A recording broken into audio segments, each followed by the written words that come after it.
Looks like I didn't unmute my audio. Let's try this again. Hey guys, this is Odie here. I'm so glad you're here. Thank you so much for being a part of Between the Lines. This is going to be a good show. I know I just muted there, but that was my fault. Not a software issue for once. But at the same time, I'm glad. We are using OBS now instead of XSplit, just to say what we're using now. So it's going to look a little different, but I try to make it as similar as possible. I didn't want to change things up here too much here going into this first week of using a new software. But yeah, as you guys saw in the previous months, I have been getting sick and tired of that software seeming to crash and glitch. And so far this week, since loading everything pretty much how I did it in XSplit, this seems to switch. And I got a new tool. I really probably shouldn't have bought this, but I'm kind of happy I did. I think it's going to make life easy. So before, I've been having to have Raven's help doing my scenes and stuff. If you guys know what this is from Elgato, obviously, you will know that this is a Stream Deck. A lot of streamers use this. I got a Amazon Prime Day deal on this thing, and I'm really glad that I got it. It is easy to set up. No real configuration issues so far. So hey, if it makes my life easy switching between scenes and makes things easy and more fluent, that's what we want. All right, enough about the technical stuff and about the show overhead.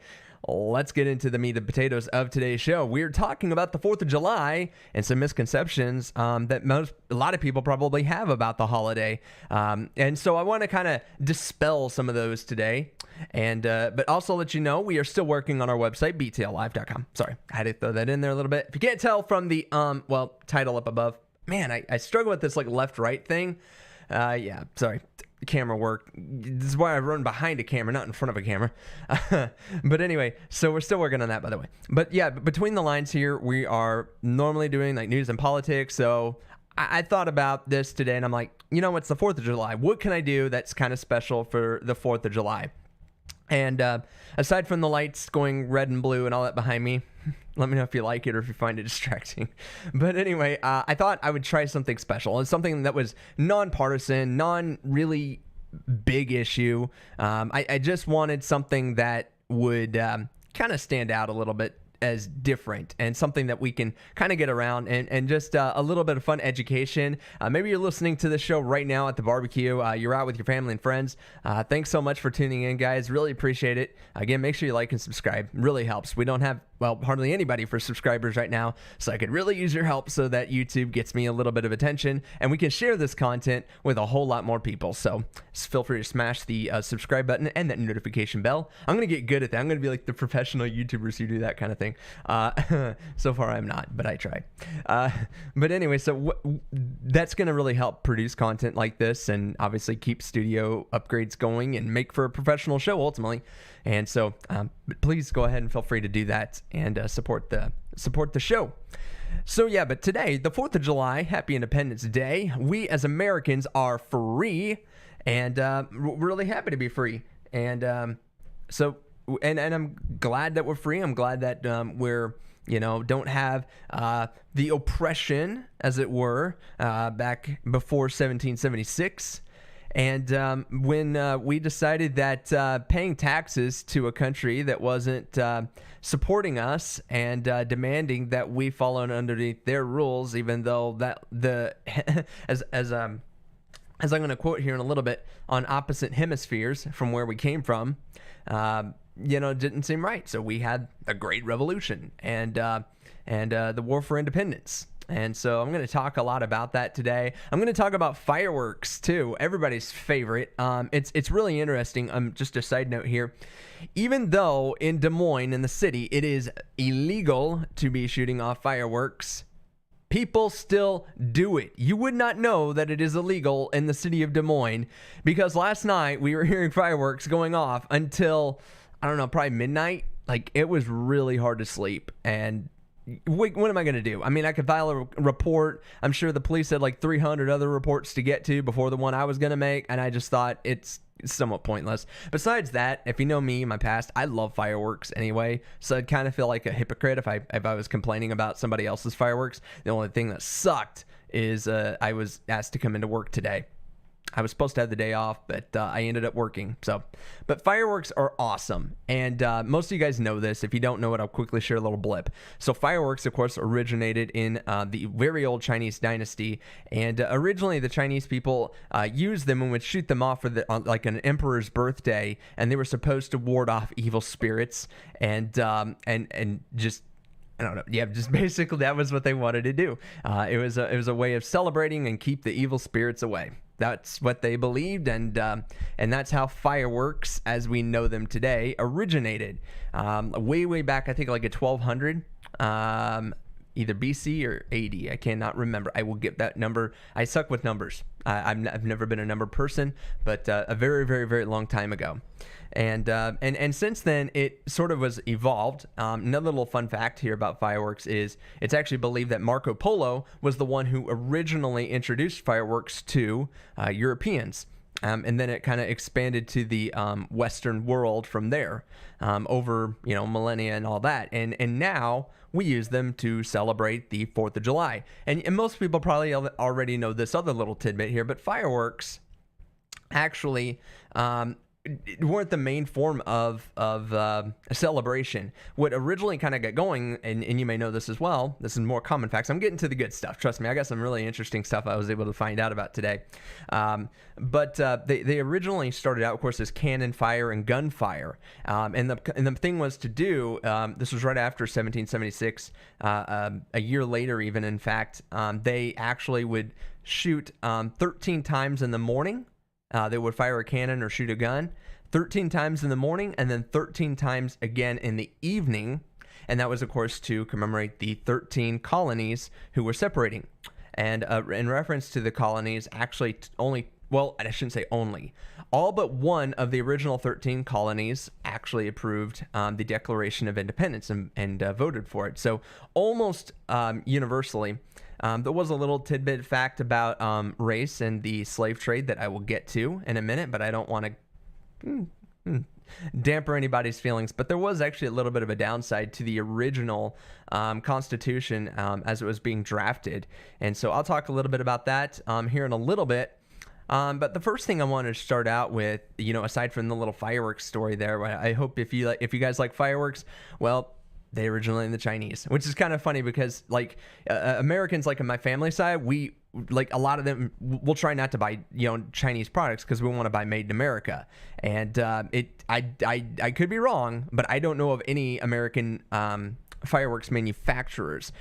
Generally, it's all imported from China, and so. There you go, a little bit of tip fact. Our main source of celebration for the 4th of July is a huge economic boost to China. The irony in there is so thick you could cut it with a knife. Because obviously we don't get along with China very well with our tariffs and all of that. And then, heaven forbid we ever end up in a conflict with them that escalates above, a trade war and economic issues and things like that. But, it's just kind of ironic that we give a lot of money to what essentially goes to Chinese companies so that we can celebrate by shooting off fireworks. And so it sort of evolved from there. In fact, they actually used to shoot fireworks off over in England before the separation and before the independence, and then they would do it for the king and queen's birthday and stuff like that, similar to how the Chinese emperors would do it. But for them, it was just a manner of pomp and circumstance and celebration. Some believe it was actually in the United States, the first time fireworks were used was actually just in spite and make a mockery of being separated from the king, and they would do it on the 8th of July. And so there's a little bit of tidbit of information there for you. But yeah, going kind of into this thing, I've got 30 minutes full of things, and I love this. And some of you guys saw the picture, but I have a new clock, and it has a countdown timer, so I can look up and see exactly how much time I have left. Yeah, so that's cool. Thank you, producer Raven, for helping with that. We very much appreciate her. And she is in here. So again, if you guys have any fun facts or questions about the 4th, comment down below or off to the side. See, this is the thing, because I know the chat window's over here, but in my world, it's over here. Yeah, go figure. Again, this whole left-right thing. This is why I didn't do this. But my wife was like, but when you show text on the screen, it's all backwards. I'm like, I know, but at least my left and right are consistent. But anyway, back on topic here. So when the Constitution was first being drafted and all that, and I'm going to read some direct quotes here just to make sure I don't mess up this. But it was actually not approved by Congress on the 4th. That was the date it was kind of declared, if you will, but technically it was voted on and approved on July 2nd.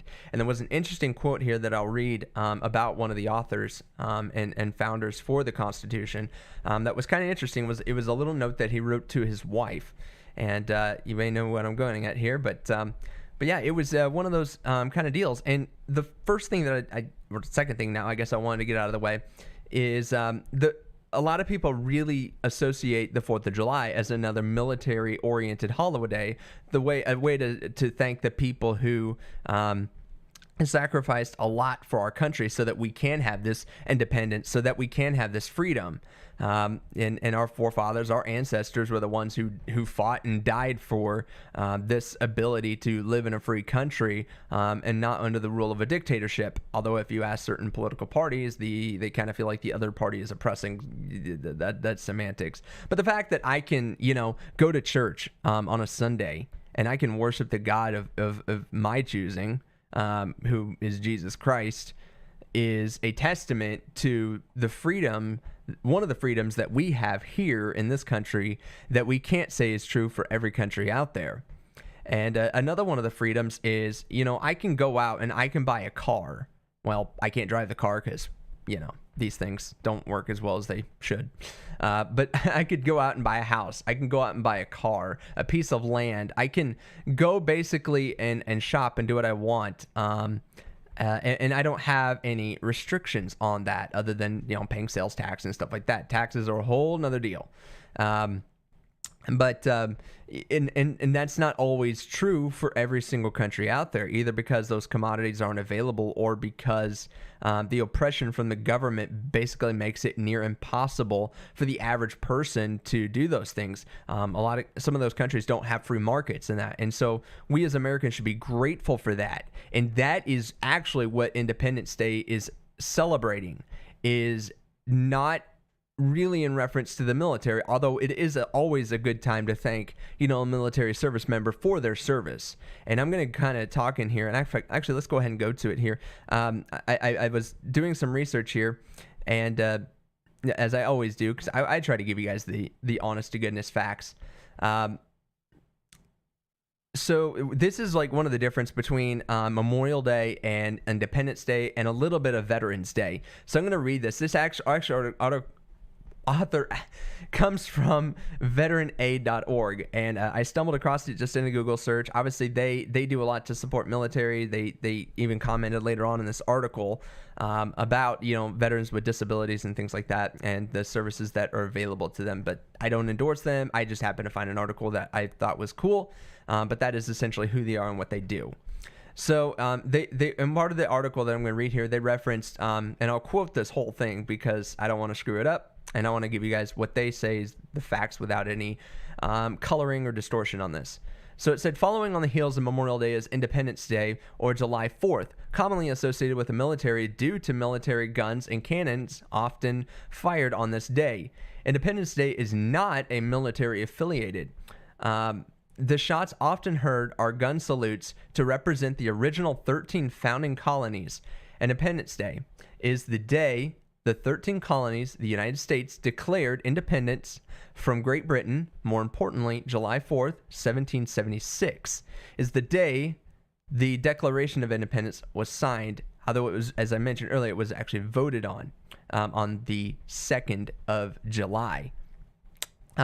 Much like Memorial Day, Independence Day had a slow start. Many speculate that the deaths of Thomas Jefferson and John Adams on July 4th, 1826, sparked a resurgence in the importance of the day, but it took nearly another 50 years in 1870 for the holiday to be officially recognized by Congress. And actually, I read one thing that it was declared a federal holiday in 1941. I did not write the exact date of that one down, but I'm pretty confident it was 1941, following World War I, if I'm correct. bear with me here. But I do know it was sometimes later before it was actually agreed as a holiday, but Congress recognized it, like I said, in 1870. Today, this holiday is celebrated with picnics, fireworks, the American flag, and lots of family time. On July 2nd, 1776, John Adams had written to his wife Abigail, and he wrote, "The second day of July 1776 will be the most memorable epic in the history of America. I am apt to believe that it will be celebrated by succeeding generations as the great anniversary festival. It ought to be commemorated as the Day of Deliverance by solemn acts of devotion to God Almighty." I'm going to get back to that here in a second, by the way. It ought to be solemnized with pomp and parade, with shows, games, sports, guns, bells, bonfires, and illuminations, also known as fireworks, from one end of the continent to the other, from this time forever, forward forevermore, if I can talk. It goes on in 1778 from his headquarters in Ross Hall near New Brunswick, New Jersey. General George Washington marked July 4th with a double ration of rum for his soldiers, an artillery salute called Feu. Across the Atlantic Ocean, ambassadors John Adams and Benjamin Franklin had a dinner for their fellow Americans in Paris, France. So there you go.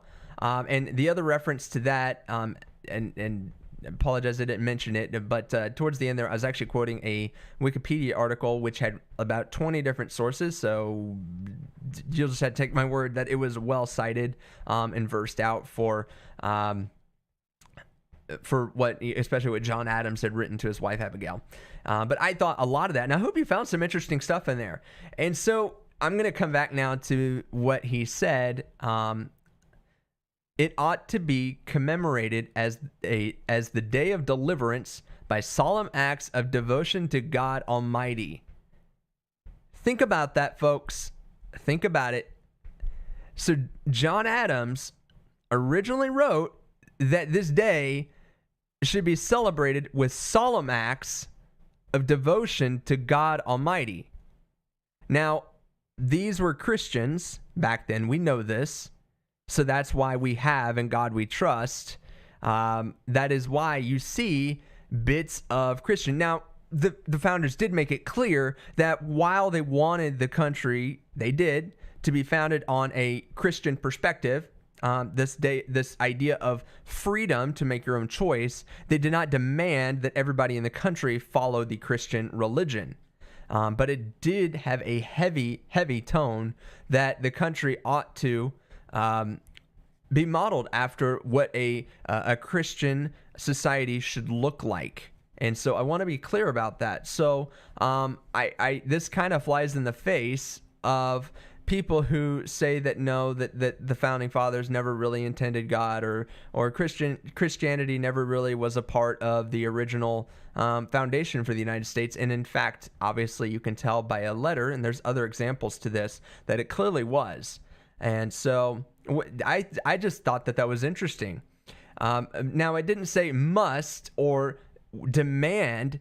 It said ought. The word ought is should, but it is not a requirement. So do not take this as basically saying that you have to do this. So when John Adams had wrote that, it sounds kind of like a demand, because when we hear ought as old language today, should is really the word. You should do something, but you do have the option not to. It is your choice, and the government will not interfere with your choice. That's the idea here. But they wanted this to really reflect that. And I truly believe that when he's writing his letter to his wife. But I also thought it was interesting at the time, General George Washington, a double ration of rum for his soldiers and an artillery salute called, and I do believe I pronounced it. If I mispronounced this French word, Feu, if I mispronounce that, Feudejoie, please correct me in the comments section below. I have a good friend of mine who I think actually would have the proper pronunciation, but I'm pretty confident in that. But that was kind of interesting too, because even at the time, over in France, Ambassadors John Adams and Benjamin Franklin were over there, and they had a dinner for fellow Americans. So Americans were already traveling. They were already transversing the Atlantic even. And it was a long trip, back then, to be able to do that, and often filled with disease and death and a lot of delay, and you have serious risk. It is not like getting on a cruise ship today and being able to do that. So it was quite a trip. I think it was like 3 months just to get across the Atlantic at the time. But yeah, that's essentially what made up the 4th of July. Now, because obviously we get this like gunfire, military salutes, and things like that, that's where this military connotation, but it is really just a way for the military service members to reflect and to celebrate themselves the 4th of July, in my opinion. That's how I interpreted this based on the context of the material that I was able to research. And so, while I will not say don't salute a veteran on Military's Day, Independence Day, I will say that it is truly a day of celebration. We do not have to feel sorrow like we do on Memorial Day. And I do want to add a couple quick notes, because in relation to this, I kind of wanted to see the differences between Independence Day, Memorial Day, and Veterans Day. So Veterans Day, which happens in November, and I forgot the word that it used to be called, and I didn't write it down. I really wish I would have wrote that one down, because I think it was Solstice, I believe is what it was, or something like that. Obviously, we don't refer to it as that anymore, or that sounding kind of a word. We know it as Veterans Day. And so the distinction here between the 3 big holidays, actually 4 big holidays. So we have Memorial Day, Independence Day, Labor Day, and Veterans Day. And so I'll kind of overview a little bit of this for you guys here. So Memorial Day is to remember the soldiers and military personnel who have lost their lives, who have given the ultimate sacrifice. It really is a day of remembrance and solidarity to show that for our lost soldiers who did not make it home from conflict. It really is a way to illustrate to them that we care, that we remember, and we will not forget. That is why I played taps that one day on the show here coming out before the Open, and that's where all of this kind of important ideas come from. And then Independence Day is really a celebration. So yes, if you feel bad because you went out and had a picnic with your family, or you're shooting off fireworks, other than it came from China, don't feel bad. You are celebrating your independence. That is what this day is for. So please don't feel any kind of sadness like, oh my gosh, should I be celebrating, or should I feel bad? Should I be remembering the veterans? I think a lot of people kind of have this connotation that we should feel bad because all these people have to sacrifice so much. That is not what today is for. Today is for celebrating the victory. Just like Christians, we celebrate Easter not because Christ died, but because he rose, he lived. And in this case, the country fought and sacrificed a lot just to get started. But the result is we won. We are independent. We are our own liberated country. And we can celebrate that as United States of America citizens. And that is something very, very joyous. And I encourage you, light up the fireworks, have that barbecue, go out on the boat with your family, have the barbecue in the backyard, invite the family and friends. And that's truly what it is. And then if you feel inclined, as I would, have acts of solidarity to God. Because for me, give thanks to God that you live in a country that gave you that freedom, that you were born into this, because you could have just as easily been born into a very oppressed country without religious freedom, without knowing, the one true God, if I believe. But if you don't, that's fine. Like I said, it's your freedom, right? This is why we have America set up the way we do, is to let people have their civil liberties, to let them have it. And I do believe in some cases in our current political climate that it can be challenged. we either have a law that seems to oppress someone while seemingly enabling someone else to have a better life, or puts an extra burden on somebody. And so sometimes it's hard to see this big picture because we get caught up in the daily grind of, what the news is feeding us and what we consume on social media. And a lot of the tragic things that are happening in respect to the country as a whole. But I would truly want everybody to remember that there is a day for that. We have Memorial Day.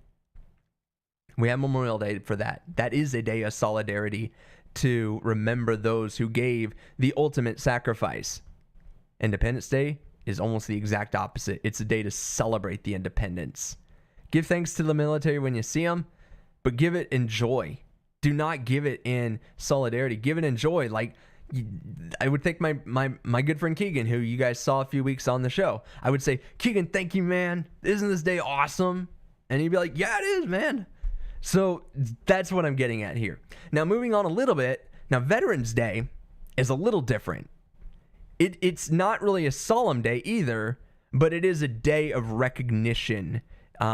As you might think about President's Day, a day to recognize the leaders of the country as we've had them. But Veterans Day is a day to recognize the still living and still serving, in a lot of cases, veterans who have served and fought for the same freedoms that we're celebrating today. So that's what Veterans Day is for. And Labor Day was a day just to say, really, hey, let's take a break, do something good, but let's take a break from work, essentially. And I'll dive into that later if you guys really wanted me to. I didn't spend so much time on Labor Day because it was pretty self-explanatory to me, at least from my background. And I really wanted to stay focused on, of course, the 4th of July, Independence Day. But there was a piece that I wanted to share with you guys to end the show. And you can take this how you will, but it is believed that by many sources, I have not seen the original draft. I don't know if hardly any of the original drafts of the Constitution still exists, like in the Smithsonian or not. But I will say that there was some disagreement originally on the wording of the original Declaration of Independence, because there was a lot of opposition to the slave trade back then. And there was still a lot of support for the slave trade back then. This may offend some of people who I know personally, who don't like this idea that that slave trading played a part in the in the creation of our Declaration of Independence, but it did. In addition to declaring that we don't want to be a part of Great Britain anymore, it also declared. It was supposed to declare to an opposition to the slave trade to start the process of abolishing it. And that wording was compromised and taken out of the original Constitution. And so just to be clear, there was a little bit of a dark side to how the Constitution was originally drafted. But then again, I believe in one of my sources, it cited that the Constitution was originally drafted in May. And literally 2 months later, they had the final version of it. After that, we couldn't even get a budget approved by our Congress today in the same amount of time. So just let that sink in on what compromise looked like back then versus what it looks like today. So FYI for that. But I do want to hear from you guys, and eventually I'm going to get a phone number back. I didn't really publish it today. We do have a new 800 number. I'm still setting all that up again because it didn't work as well as I wanted it to the first time. But please leave a voicemail too. You guys don't have to always chat. We will have it, not this week, but I'll let you guys know when. But when we do, you'll be able to leave voicemails. There may even be opportunities to call in directly to the show and talk to me live over the phone. And if you'd ever like to be a guest on the show too, if you have some thoughts or some opinions that you've wanted to share that may be even different from mine, please, I'd love to have you on. I'd like to have a conversation. That's what I really wanted the show to be, is a conversational piece. How do we actually go together as a country and as a people with different beliefs, different ideas, and talk about them in a civilized way? Something that you don't really get. I right now the show's been a lot of one-sided, just me talking for 30 minutes, but I don't really intend for it to be like this long term. I would love a co-host. I'd love guests. I love having dialogue with people. Because as much as I love hearing myself talk, I don't really want to hear myself talk, and I'm sure you guys would like to hear something a little more entertaining. But hopefully today's facts were entertaining to you, and we'll continue on like we always do. But until then, you guys can always chat in the box below. You can always, of course, like and subscribe. Make sure you're following the website for updates. Facebook will be coming along too. So.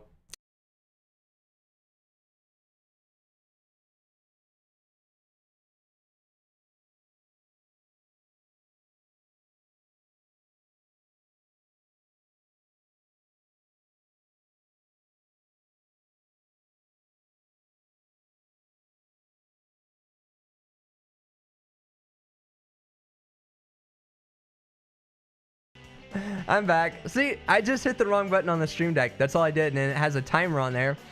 I'm sorry. I wanted this to be so good. Take care, guys. See you next week right here on Between the Lines. Again, my name is John Lofton. Take care.